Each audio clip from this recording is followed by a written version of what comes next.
Good afternoon, everyone. A very warm welcome to all parents and pupils and tutors and staff that have joined us this afternoon on a very cold and wet day in Makhanda. I'm Dr. Petra Gens, the Deputy Head in charge of academics at DSG. And with me, I have the Deputy Head in charge of academics from college, Mr. Graham Crease. And I also have our educational psychologist, Ms. Jane Jarvis, joining us this afternoon. We also have several heads of department with us, joining us from the various subjects. We hope that this information session will give you a lovely overview of the subject offerings for grade 10 in 2025, and that you'll be able to make an informed decision at the end of this about subjects going forward. The chat is active, and please feel free to type in your questions as you go along or as you think of them.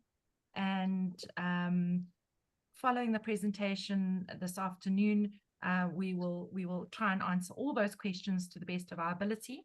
Everybody should be on mute and have their cameras off except for the presenters. And I'm going to share my screen now, and we're going to kick off with Jane Jarvis. Let me just share the screen. Hopefully you can see that. Jane, can you see that? Then you can kick off. I can see it nice and steady. Good evening, parents and grade 9s and all the staff that are online with us. It really is a privilege to be here to share. My job is actually to share some tips or some food for thought to hopefully make your subject choices by the end of the August holidays that much easier for you. So I am aware that some people might be feeling quite daunted about this and thinking like, if I get it wrong now, especially in August, my chances after school or the opportunities available to me might be compromised. And that really isn't true. We have been spending quite a lot of time with our girls in LO over the last couple of weeks. And what we said is it might sound early in a grade 9 year that we're talking about subject choices. And that we're asking you to make your subject choices in the August holidays when you still got another whole term to go. But really why we need to get the subject choices in early is around helping for planning. So we know what this cohort is looking like for grade 10, where we have lots of kids in certain subjects and where maybe there isn't such a big demand, because it's really important for timetabling and staffing. But this is not set in stone. So when you send in your forms to Dr. Gens and to Mr. Crease at the end of August, it's not like that's it, and if you've made those choices, that's what you have to do till matric. You could start grade 10 and you might discover that some of the subjects that you thought were going to be nice maybe aren't as nice as you thought. Maybe you're finding them a lot more difficult. Maybe you're not finding them as interesting. And so there is a period of time where you can make some subject choice changes. But obviously, the sooner you get it right, the better, because if you don't have to do any catch-up, particularly by the end of a grade 10 year or in grade 11, that makes things a lot easier for you. The other reason why this is not so daunting and also not so complicated is that actually a number of your subjects have already been chosen for you. So, for example, in option 1, everybody has to do English because that's our main language of instruction at our school.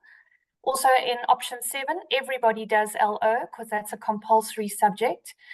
And then in option 2, most of you have already chosen your language that you are going to continue with. In many cases, this was chosen for you already in grade 6. The only people who might have a little bit of choice here are our cross-border kids or children that started in the South African education system after grade 6. And then it is not compulsory for them to do a first additional language. And in that option, we have a couple of choices, and Dr. Gens is going to speak you through that. But in order to be able to not do Afrikaans or isiXhosa, you have to either have immigrant status or you have to have been exempt from the language in terms of having some kind of learning difficulties, and that forms part of your accommodations. So that's in the language thing. In option 3, you literally have a choice between maths or maths literacy. And in this case, that is largely chosen for you by your aptitude for that subject. But I will talk about maths a little bit later, again, in some more detail. So really our subject choices that we are looking at are in option 4, 5, and 6. And again here, we don't have absolute free choice because it depends on how the subjects have been grouped. And again, this is on a timetabling and staffing issue. So for example, at DSG and St. Andrews College, kids cannot do both business studies and physical sciences because they fall in an option together and they are only in that one option. I think the same works for something like design and drama. And so these will be coming through to you in terms of that form, and Dr. Gens is going to speak to you in a lot of detail around that. She's also got some exciting news about some new subjects and how we are looking at possibly incorporating those into our subject choices. So make sure you're listening really well when Dr. Gens is talking about that. Yeah, so as I said, the real choices are coming, and it's only those few choices. So how should we be making those choices in options 4, 5, and 6? Some of you also might actually choose to take an 8th subject, and I think Dr. Gens will probably speak about that as well. So when you're starting to look at what should I be doing when I have a choice, you need to start asking yourself, so what do I want to do after school? And the problem is in grade 9, most of you can say, I actually don't know, I haven't decided yet, or yeah, I really just don't know. And so then what we want to do is actually keep as many doors open so that we've got, when we get to matric, where maybe we're a little bit clearer on what we want to study, those doors remain open and we have more choice that we can make. And when I talk about doors, I think most people think about doors to university, but I also hope that we're starting to think wider than that. Not every child has to go to university. Not everything that we want to study is offered at universities. And particularly post-COVID, there have been incredible institutions and courses that have sprung up all around that you can do with many, as I say, courses, but also degree options that are not studied through universities, but are actually highly reputable and internationally recognizable as well. So we'll have a look at some of those, and these are some of the colleges and things like AFTA and all of those things that have actually really come to the fore and are offering some incredible courses, like design institutions, some different business institutions. So we'll have a look at some of those. But when we are looking at the universities, most people think that there's only 3 doors that we can go through. So those being the business science degree, the BCom degree, and the Bachelor of Arts degrees. But if we look at something like business, in the Bachelor of Sciences, there are so many things that we can actually study there. So we are looking at things like medicine, veterinary studies, pharmacy, genetics, and not to mention all the engineering courses, and what about things like OT or physio, and geology, marine sciences. So actually what could happen is you could end up at the same university as your friend. You could choose to do the same degree, a Bachelor of Science, but you may never see your friend on campus at all because you could be doing such different subjects to them. And so, yeah, there's such a wide range of things open there. The same when we are looking at the Bachelor of Commerce degrees. So you just have a look at something, if you just go and look a year or two ago at Marty's, I think they had about 11 different BComs that they offered. These include things like following the accountancy route, management science, economic science, business sciences, international business, actuarial science, industrial psychology, and even BCom law. So again, so many different options through that one door, and so much variety, and not all necessarily maths heavy subjects, although to get into a BCom, you definitely need to have maths as one of your requirements. And then if we go and look at the BA door, there you're going to study things like humanities, social dynamics, languages, culture, data science, drama, theatre, psychology, social work, education, international studies, music, art, law, sports science, and a new degree that's taking quite a lot of traction is the PPE, the philosophy, politics, and economics. So even in the arts degrees, you can do some of the BCom subjects. Petra, can I ask you just to click and on to the next one? Thank you very much.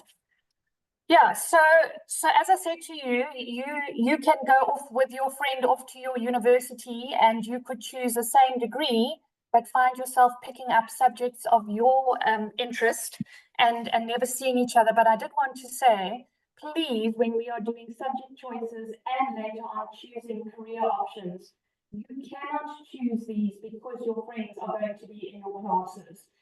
If you follow your friends and you end up in a class where you don't like the subject or it doesn't come easily to you, things are not going to end well. And so at the end of grade 9, this is the first time where you have to start separating from your friends and starting to make some individual decisions around what you are good at and what is in your best interest and what is going to keep doors open for you in the future. And so I think this is a really nice slide and it makes it quite clear for you. So when we say you don't know what you want to do and you want to keep all doors open to you, then the really important thing is to stick with mathematics and the sciences, preferably physical science. If you drop physical science but you keep life sciences, you do keep some of the doors open to you in the BSc degrees, but a good few actually close if you don't do physics and chemistry. You can also keep some of these doors in the BSc degrees open if you do geography. So there are some geographical sciences, and now with us offering marine sciences, that would also fall in there, and you would not necessarily have to take physics and chemistry. But the mathematics and one of the science subjects being really important. If you choose not to do one of the science subjects, but you keep core maths, then what you will do is you will keep all the BCom degrees open and all the BA courses open. However, if you change from maths to maths literacy, and I hope that you are hearing me use that word quite purposefully, you don't drop to maths literacy. It's not that maths is so hard and now you're going to do an easier subject. So parents, for us back in the day, we had higher grade and standard grade maths. Maths literacy is very different. It's actually you change to a completely different maths subject and you cover different content. Mathematical literacy is the everyday mathematics that all of us use in everyday life. But if your kids change to mathematical literacy, then they close basically all the BCom degrees, definitely all the BSc degrees, but they keep open the Bachelor of Arts degrees where I read the whole list of some of the things that they could do, including some of the business courses like management, like economics, and all of that. But they wouldn't study any of the BCom subjects that are maths related, like accountancy, stats. In fact, actually in a BA, you can do some stats depending on some of the courses that you do. So we need to make some clear decisions, and if we're not sure and we are, your children are quite good at the maths and sciences, then it is very wise to actually continue with these subjects and to see into grade 10. Are they coping? How well are they doing? But the one thing that I do want to caution you with, and where sometimes parents go wrong because it has changed from back when we were going off to university and things like that. Passing school with a bachelor's degree entrance pass, so that's a BD pass, doesn't necessarily allow all kids to get into university because universities have their own entrance criteria in terms of points. And sadly, the universities calculate points differently. So you've got to go onto each of their websites and see how they calculate their points. So you might want to do an accounting degree and you might be applying to 3 different universities, you would have to go onto each of their websites and check how they calculate their points, and then use that to see that you have enough points to actually qualify to get into that course. But where we need to be really careful is because we have a number of parents who say, my child has to do maths and they have to do physical science. And so we start like that in grade 10, and we can see it is already difficult.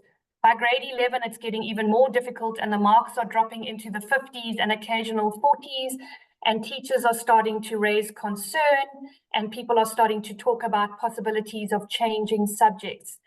And I really want to encourage you to listen to your teachers. They've been in this field for a long time. They know what they're doing, particularly people like Graham Crease and Petra Gens.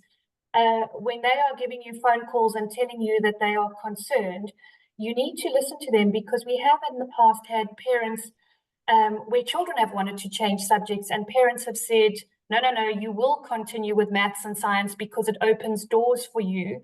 And at the end of matric, they have bombed out completely, and now no doors are actually open to them.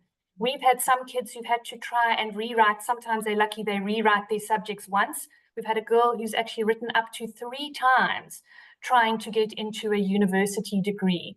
And that level of stress and anxiety is just not worth it.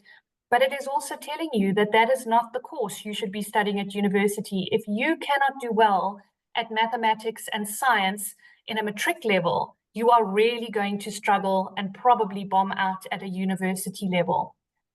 I also want to say, if your child maybe doesn't, bomb out completely and gets in the 40s or even the 50s, when you start adding up and calculating points, those 40% don't count for a lot of points.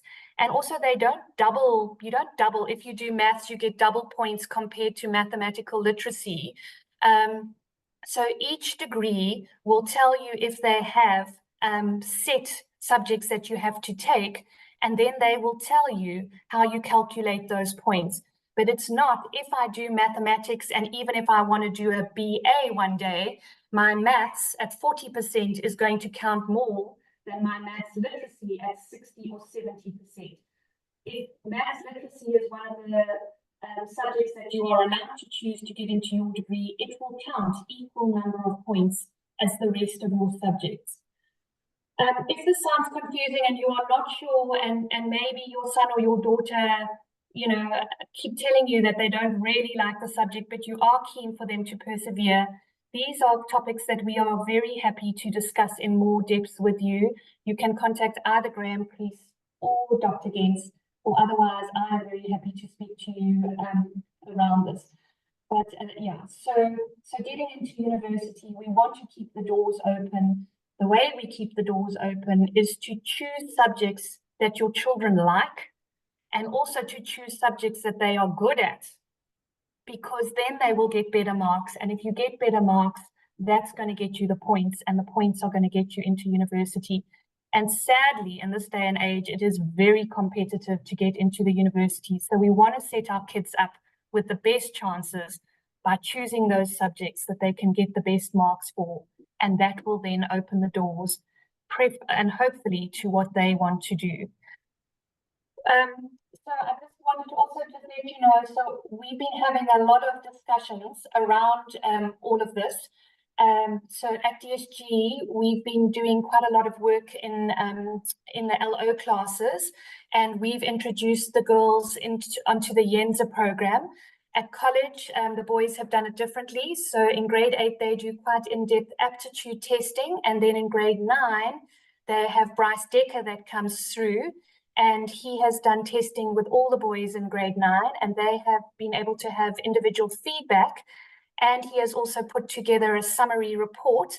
And I think that those are already available and should have gone out to parents. If you haven't seen them, please will you follow up with your boys? Or I think probably Sue Davis is the person that you could follow up on that side. At DSG's side, some of our girls chose to do the testing with Bryce Decker, and so have already done it. Bryce Decker will do testing at any stage, and we can put you in contact with him. Some of this testing now post-COVID actually gets done online. But what we have chosen is to use a Yenza program, which we introduce our girls to in grade 9. And then they continue to work on this program right up until matric.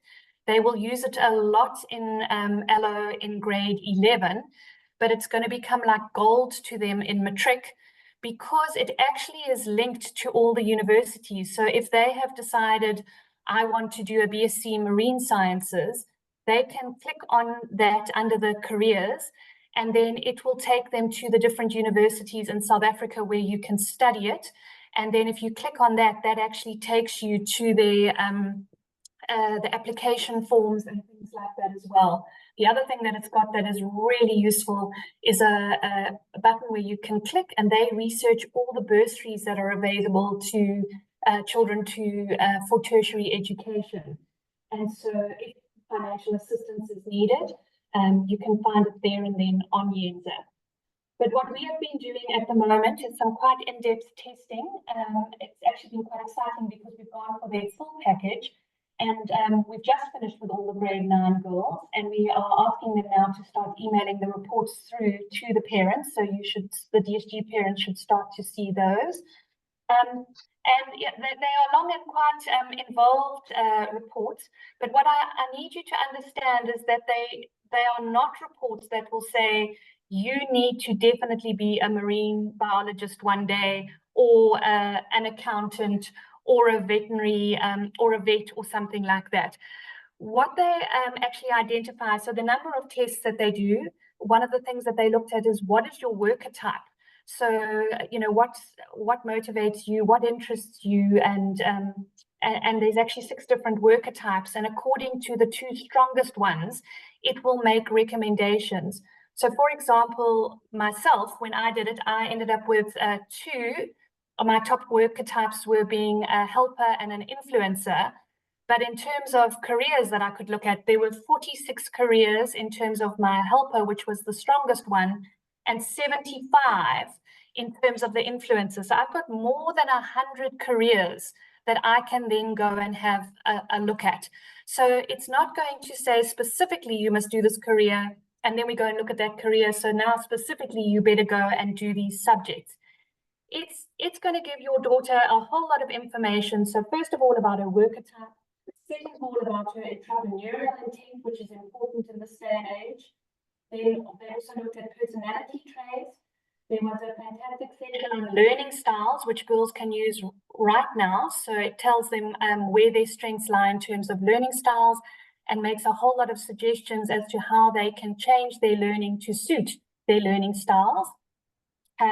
There was a section on emotional intelligence, and then finally a section on cognitive abilities, which really looked at things like abstract reasoning, and also things like working memory, working under pressure, following instructions. Some people fell apart a little bit in those sections. I think the girls will remember. But all skills that we need in the work world where we have to work under pressure.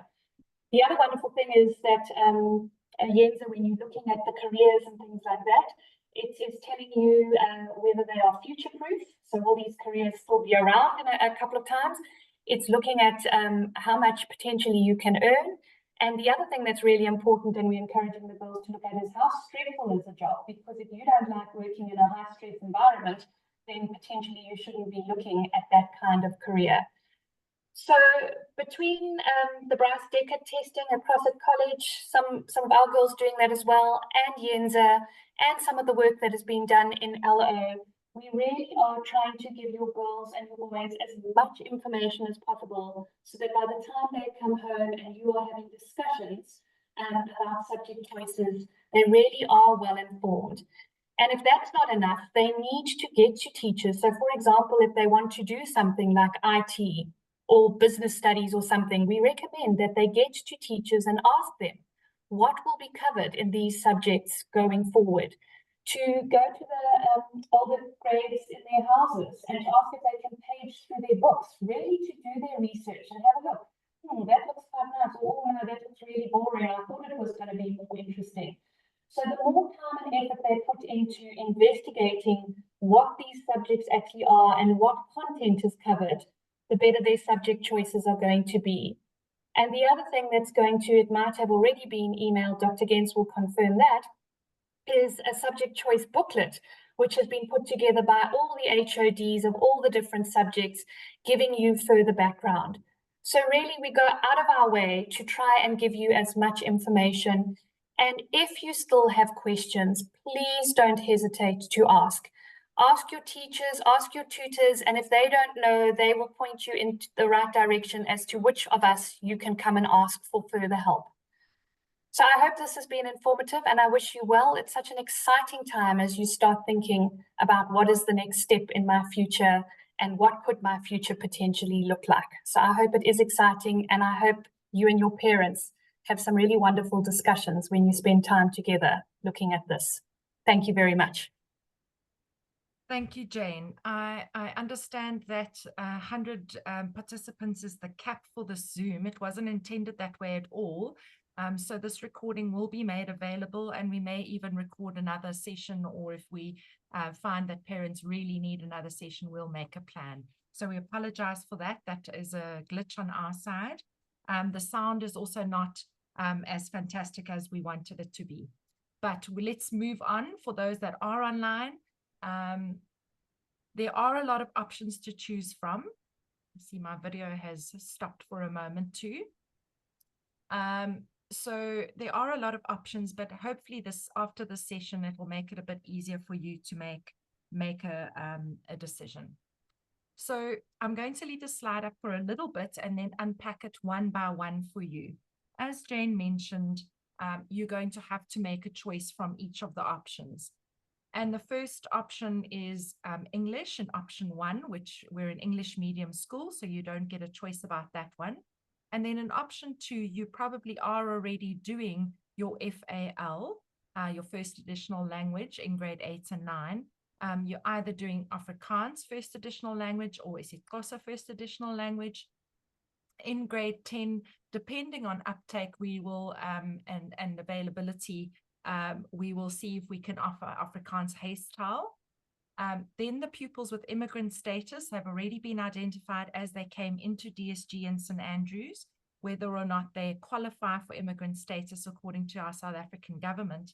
They can choose from either French second additional language, computer applications technology, or business studies. And this is not changed at all from previous years.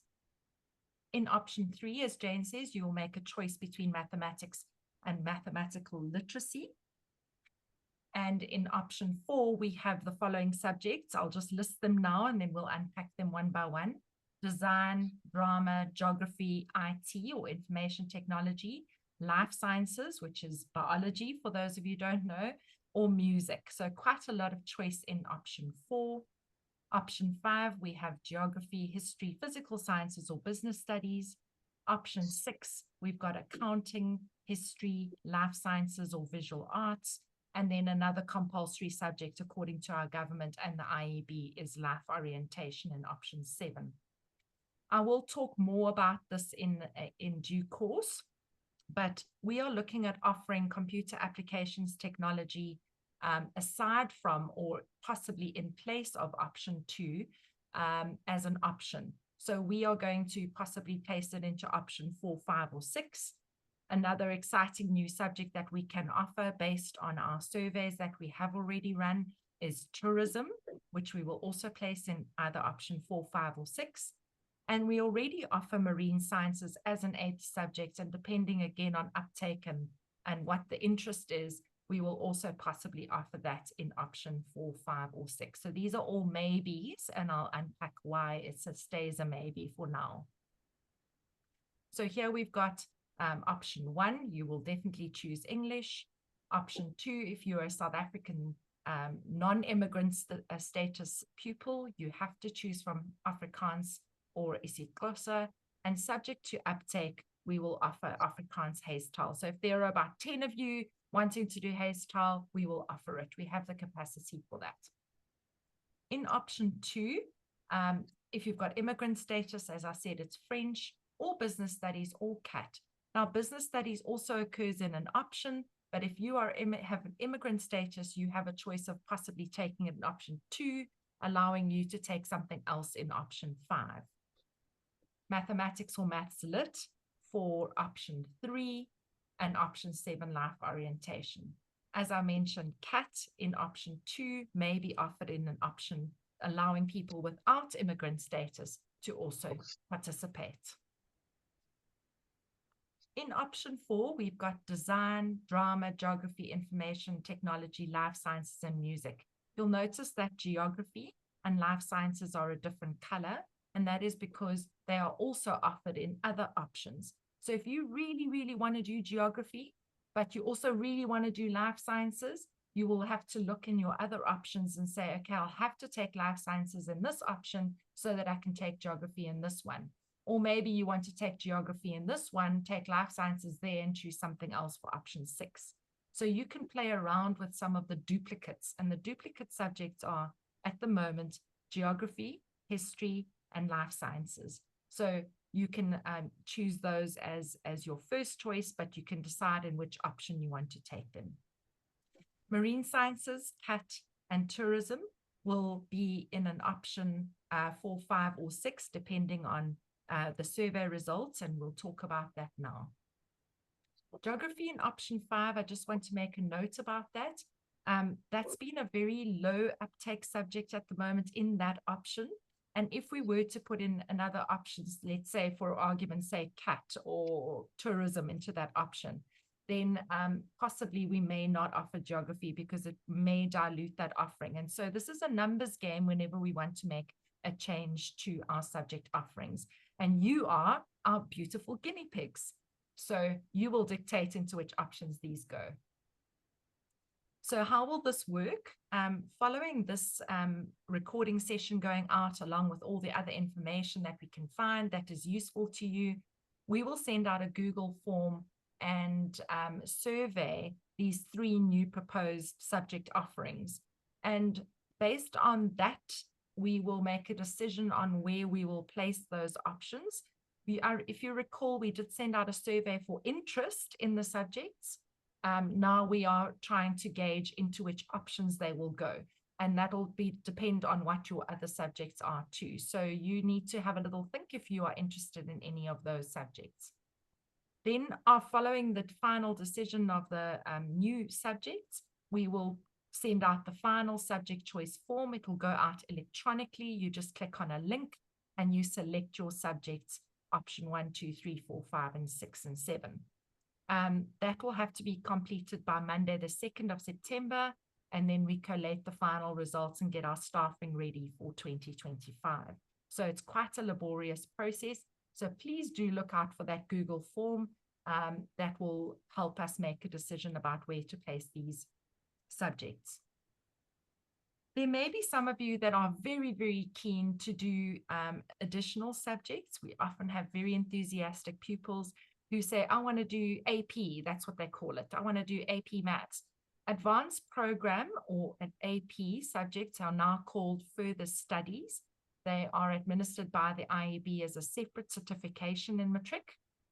But you are welcome to pick up further studies mathematics in grade 11, and you can take it through to grade 12.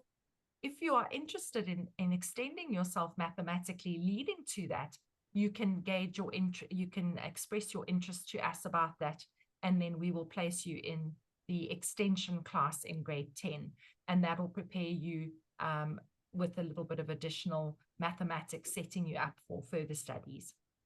Further studies English is also offered in grade 11 and 12, and so you can indicate if you'd like to do that. Some pupils do further studies English, they do further studies mathematics, they do the standard, they do an elective, they do a lot of extra exams in matric for that extra certification. And you can also decide, I'd like to extend myself while I'm at school, but maybe by matric you decide you don't want to write that exam. You are welcome to deregister then. But a lot of people take it all the way through. It is kudos to you and gives you extra points or credit for credits at university level. The 8th subject, I mentioned some people want to do an additional subject outside of their option 4, 5, and 6. Maybe they want to do, I don't know, business studies as an 8th subject, or they currently want to do marine sciences. They are welcome to indicate that on the Google form, and we will look at the capacity of each department and make a call about whether or not we can offer it to you. It does take a special type of person that is diligently working, can work quite independently to be able to do an 8th subject. And again, that is, you don't have to take it all the way through to matric. You can give it a go, and you can drop that subject if you find it's too much for you. But some people take that 8th subject and sometimes further studies English, as well as maths. And they end up flying and get 10 distinctions at the end of matric like we've had in the past. But you might be a person who's just really, really interested in one of the subjects that you weren't able to take in your option, and you want to continue with it. So some of the considerations that we have are that if you are planning on choosing physical sciences in your option 5, so if you want me to go back, option 5 is where physical sciences lies, and business studies, accounting is in option 6, just to remind you. We recommend that if you do want to take physical sciences, you need to be getting 65% for core maths in grade 9. We find that pupils who are not getting that kind of mark for their maths in grade 9 really struggle to keep up with both their maths, and they really struggle with their physical sciences. It is a building block subject. You can't not take physical sciences and then decide, oh, I actually want to pick it up in grade 11. You do need to build the foundation brick by brick, very much like maths. So if that's your strength, that is a good recommendation. Information technology, you need to have strong logic, strong patience. Sometimes maths is a good indicator as well of whether you'll fare well in information technology. And you may need a specific device, as with CAT.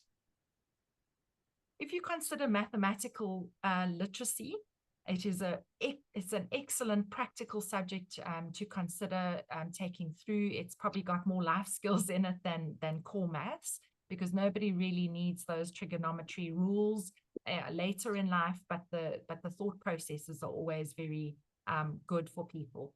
But if you do decide mathematical literacy is for me, it's probably that you're already struggling with core maths in grade 9, or maybe your career aspirations don't require you to have core mathematics, and maybe you are very sure about what career path to take. So please do consider mathematical literacy as a subject. Accounting is also a building block subject, also not easy to pick up later. So rather start with accounting, and if you're unsure about your choices, and you can always decide to change it to a different subject, it's quite difficult to catch up. And it's recommended to take accounting as a subject at school, but we've looked into all the BCom and BCom degrees, and it's not a prerequisite at any of the universities. So you might want to become an accountant one day, and you might think, oh, but I don't have accounting, and now do I have to pick it up? You can actually continue with what you're doing at school level. It is not a prerequisite for entry into a BCom. It does help, but it's not a prerequisite. Life sciences, that's biology, is usually recommended for occupational therapy. Sometimes it's a prerequisite for physiotherapy or occupational therapy, depending on the institution. It's usually recommended as well for all the medical degrees. And there are talks about it becoming a requirement in future. So if you're heading that way, life sciences is a good option. At the moment, it is not a requirement. It is just a recommended. But do your homework about where you want to maybe study one day and see if you need life sciences. A lot of people ask about the international university recognition of the NSC through the IEB. And every year, the IEB publishes a list of international universities that instantly recognize the NSC, and we've got many, many pupils going abroad with an IEB. And I'm saying this because we also offer the AS and A-level program, which people think gets you fast-tracked into international institutions. It may, And those considerations we will talk about in more detail towards the end of your, towards the middle of your grade 10 year, to consider whether you'd like to join the AS A-level program through Cambridge. But there are 232 institutions worldwide that currently accept the IAB NSC and are growing. This number is growing. So they've divided it into Part A, direct entry with the NSC. You can have a look on the screen. I'm not going to read through all of these, but there are millions of institutions. Well, I think they're millions. When you think about applying to a university and doing 10 applications feels like a million. But 62, 38, 12 universities, 22, 47 universities, all these institutions, rest of world, whether it's Australia, New Zealand, Canada, the UK, including the Russell Group and other high-level institutions, they directly accept an NSC. So you do not need to fear that if you don't want to study in South Africa, that you won't get in. There are many people who are getting in across our country, from our country. There are some institutions that require additional programs, such as what they call advanced programs. You may need to sit and write the SATs, which St. Andrews College is an exam center for. You may have to participate in certain Olympiads or write certain motivations in addition to your NSC certificate. And these universities are your Ivy Leagues, your Cambridge, your Oxfords. They may require additional things along with your application. But do rest assured that with an IAB matric, you will end up qualifying for international university entrance. Please do visit our website as you have your discussions with your children. Boys and girls, you can visit this as well at any stage. Visit the college and DSG subject choice website. We'll keep updating things there. There's also the Go Study portal, which is quite similar to Yenza, although Yenza has a little bit extra, but it just narrows down some of your choices if you're uncertain about where your interests actually lie. And then again, as I said, you will need to make your choices by the start of term 3, following our survey that we will send out. So to end off before we go into the chat, I know that there are several people who will say, oh no, you have to do these subjects if you want to be successful in life. But actually, success is really about happiness.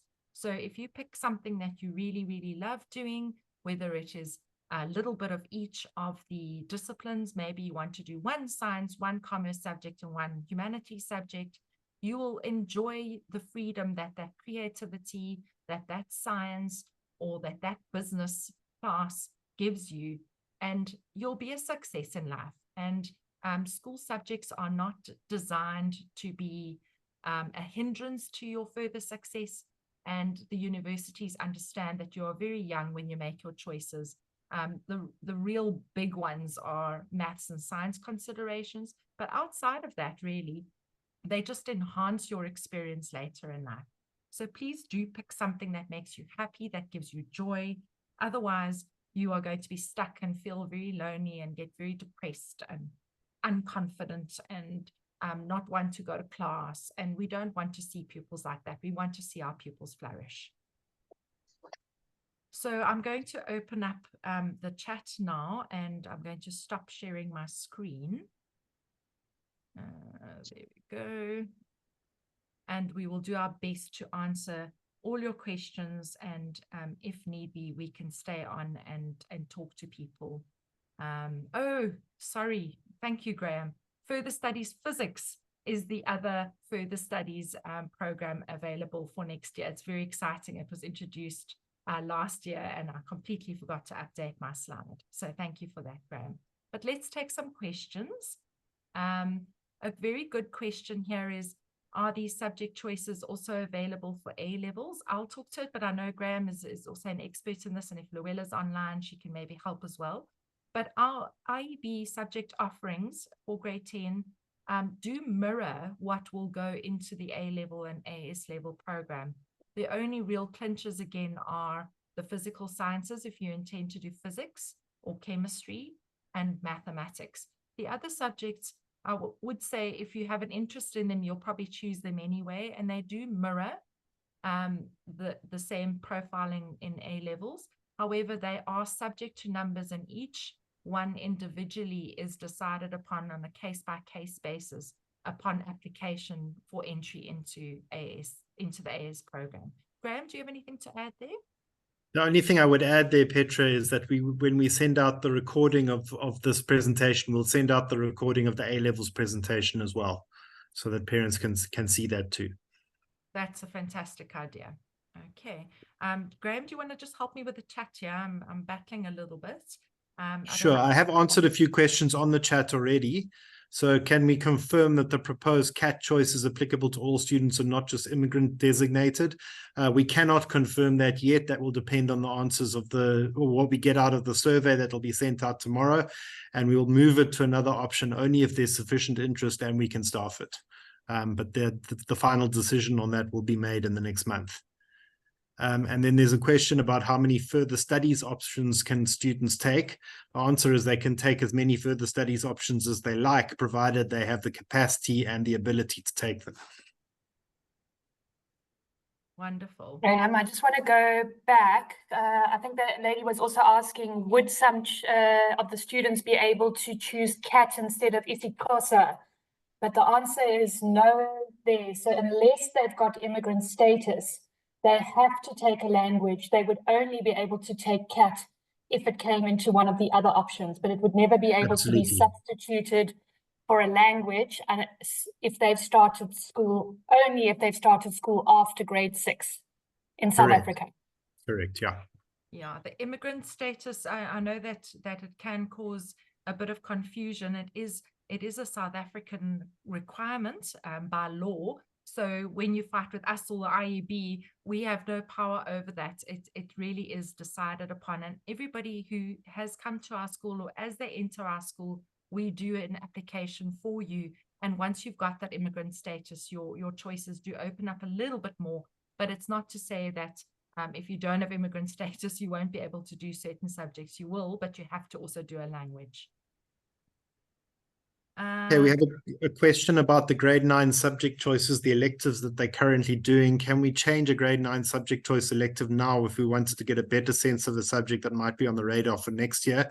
The answer is, I'm afraid, I think it is too late for that, given that the subject choices have to be in by the beginning of the 3rd term. There's not really going to be the chance to get a sense of a subject for next year. And to be honest, most of the subjects are now full in those options too. So it is too late to change the grade 9 subject choice electives now. Okay, but it is a fair point, because if you maybe didn't choose design, but now you think, oh, I really want to do design in grade 10, I would recommend you go and see the design department, go and speak to the HOD or the teachers or other people doing design. Just because you haven't done it in grade 9 doesn't preclude you from doing it in grade 10 as a subject. So you can still pick it up as a subject, even if you haven't done it in grade 9. But to get a sense of what it involves, you may want to have a one-on-one conversation with those teachers. It would really, really help you.